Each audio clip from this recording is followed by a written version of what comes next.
Assalamu alaikum viewers, this is Bilal Qasim again. Thanks for clicking. आज की इस video में मैं लेकर आया हूँ आप लोगों के लिए विल हैव टू का करेक्ट यूज़ और इस वीडियो के एंड तक आप विल हैव टू को करेक्टली यूज़ करना सीख जाएंगे। तो अगर आप रेडी हैं तो स्टार्ट करते हैं हमारी इस वीडियो को। Will have to, will with have to, तो बड़ा कंफ्यूजिंग है। लोग अक्सर कंफ्यूज होते हैं कि भाई विल भी आ रहा है, हैव टू भी आ रहा है, तो क्यों, कब, कहाँ, कैसे इस्तेमाल करते हैं। तो देख लेते हैं यूजेज में कि we use it for showing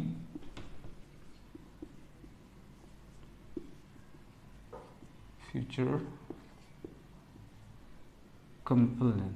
ठीक है, हम फ्यूचर की कंपल्जन को बताने के लिए विल हैव टू का इस्तेमाल करते हैं। कंपल्जन क्या है ये मैं अपनी 2 वीडियोस में बता चुका हूँ, एक इससे पहले और एक इससे पहले जो मैंने प्रेजेंट की कंपल्जन पर बनाई है। अगर आपने वो 2 वीडियोस नहीं देखी हैं तो सबसे पहले आप वो वीडियोस देखें ताकि आप इस वीडियो लेक्चर को अच्छे से समझ पाएं और विल हैव टू को यूज़ कर पाएं। तो क्यों इस्तेमाल करते हैं भाई? We use it for showing futures compulsion. ठीक है, फ्यूचर की कंपल्जन को बताने के लिए। Now what is future first, पहले तो फ्यूचर क्या है जिनको नहीं पता उनके लिए। ठीक है, फ्यूचर मुस्तकबिल, the time which hasn't come yet, the time which will come. ठीक है, वो वक्त जो अभी तक आया नहीं है, जो आएगा। ठीक है, थोड़ा सा टाइम लाइन से समझने की कोशिश करते हैं फ्यूचर की कंपल्जन को। ठीक है, जैसे for example right now we are here in the present. ठीक है, प्रेजेंट टाइम में मौजूद हैं, ये हो गया हमारा पास्ट। प्रेजेंट से पहले का जितना भी ये प्रेजेंट है, इससे पहले का जितना भी है सब पास्ट, और प्रेजेंट के बाद वाला यानी कि ये सब फ्यूचर है। ठीक है, ठीक है, तो हम मौजूद कहाँ हैं राइट नाउ, कहाँ पर हैं हम? प्रेजेंट टाइम में मौजूद हैं। ठीक है, हम प्रेजेंट टाइम में मौजूद रहते हुए, मतलब प्रेजेंट टाइम में हैं, मगर हम कह रहे हैं कि भाई मुझे फला काम करना पड़ेगा या मुझे यहाँ जाना पड़ेगा। ठीक है, उसे ये करना पड़ेगा। ठीक है, हमें ये बेचना पड़ेगा, उसे ये खरीदना पड़ेगा। अब मौजूद हम प्रेजेंट में हैं। ठीक है, मौजूद कहाँ हैं? हम प्रेजेंट टाइम में मौजूद हैं, मगर प्रेजेंट टाइम में मौजूद रहते हुए हम फ्यूचर की कंपल्जन को बता रहे हैं। जो टाइम अभी तक आया नहीं है, हम उस कंपल्जन को बता रहे हैं। किसकी मदद से? विल हैव टू की मदद से। उम्मीद करता हूं आपको ये समझ आ गया होगा। तो मैं कुछ एग्जांपल्स देता हूं जिससे आपको थोड़ा सा आइडिया हो जाए, और आप भी अपनी कंपल्जन को अगर इंग्लिश में बताना चाहते हैं वो भी फ्यूचर की, तो वो आप विल हैव टू से बता सकें। तो वीडियो के एंड तक उम्मीद करता हूं कि आप जो है अपनी कंपल्जन यानी कि फ्यूचर कंपल्जन को इंग्लिश में बता पाएंगे। जैसे मिसाल के तौर पर मुझे नए कपड़े खरीदने पड़ेंगे। ठीक है, अभी मेरे पास जो कपड़े हैं वो पुराने हैं, मगर खरीदने पड़ेंगे। कब?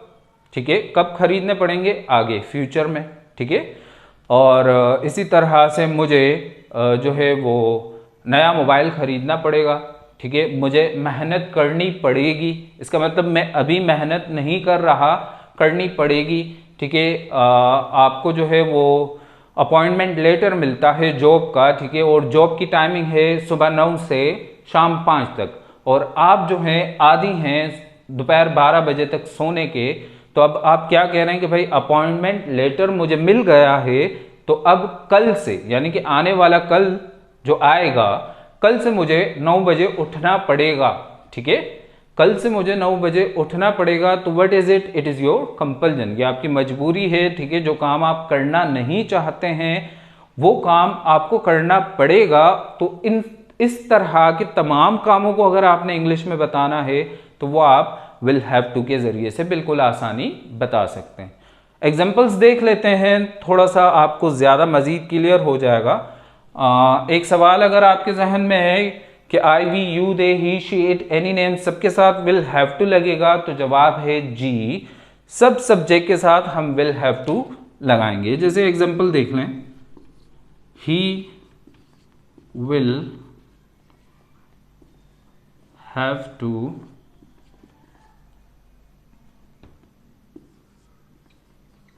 Bye a house. ठीक है, he will have to buy a house.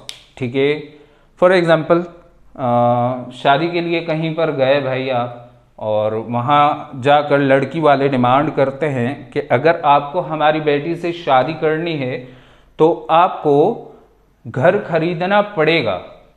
इसका मतलब आपके पास अभी नहीं है मगर खरीदना पड़ेगा, कब? फ्यूचर में। ठीक है, he will have to buy a house. इसी तरह से दे will have to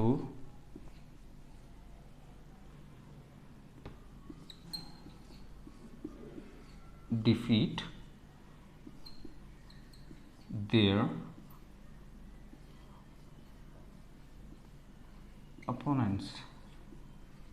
ठीक है, अब उनकी टीम सेमीफाइनल में पहुंच गई है। अब सेमीफाइनल से फाइनल में पहुंचने के लिए, ठीक है, उनको उनके अपोनेंट्स को, जो मुखालिफ हैं, मुखालिफ टीम है, उनको हराना पड़ेगा। अगर वो नहीं हराते हैं तो वो फाइनल में नहीं जाएंगे। They will have to defeat their opponents. उन्हें अपने मुखालिफ टीम को हराना पड़ेगा। ठीक है, जैसे she will have to do dishes। she will have to do dishes।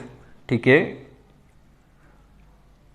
she will have to do dishes। उसे बर्तन धोने पड़ेंगे, जबकि वो धोना नहीं चाहती है। अब बता रहे हैं कि भाई उसे बर्तन धोने पड़ेंगे। Okay, so what is it? It is her compulsion. इसी तरह की जो भी कंपल्जन्स हैं फ्यूचर की, उन तमाम कंपल्जन्स को अगर आपने इंग्लिश में बताना है तो वो बाआसानी विल हैव टू के ज़रिए से बता सकते हैं। उर्दू ट्रांसलेशन देख लें, साथ ही इनका नेगेटिव और इंट्रोगेटिव भी देख लें। ठीक है, he will have to buy a house, तो इसका नेगेटिव क्या हो जाएगा? He will not have to buy a house. Interrogative, will he have to buy a house? They will have to defeat their opponents. They will not have to defeat their opponents। ठीक है, Interrogative, will they have to defeat their opponents? She will not have to do dishes। उसे बर्तन नहीं धोने पड़ेंगे। ठीक है, will she have to do dishes। Interrogative हो गया। अब उर्दू ट्रांसलेशन, मतलब उर्दू में हम किस तरह से विल हैव टू को, यानी कि हमारी फ्यूचर की मजबूरियों को बोलते हैं, तो वो कुछ हम इस तरह से बताते हैं, जैसे पड़ेगा। ठीक है, जैसे मुझे उससे मिलना पड़ेगा। ठीक है, तुम्हें ये बिल पे करना पड़ेगा। ठीक है, हम करना नहीं चाह रहे मगर करना पड़ेगा। ठीक है, तुम्हें यहां आना पड़ेगा। वेल, इसी तरह के और भी एग्जाम्पल्स, मजीद सेंटेंसेस आप अपने जहन में सोचें। ठीक है, जो आपकी कंपल्जन्स हैं, और उन तमाम कंपल्जन को अगर आपने इंग्लिश में बताना है तो वो आप विल हैव टू के ज़रिए से बता सकते हैं। वेल, मिलते हैं नेक्स्ट वीडियो लेक्चर में, तब तक के लिए अल्लाह हाफिज़।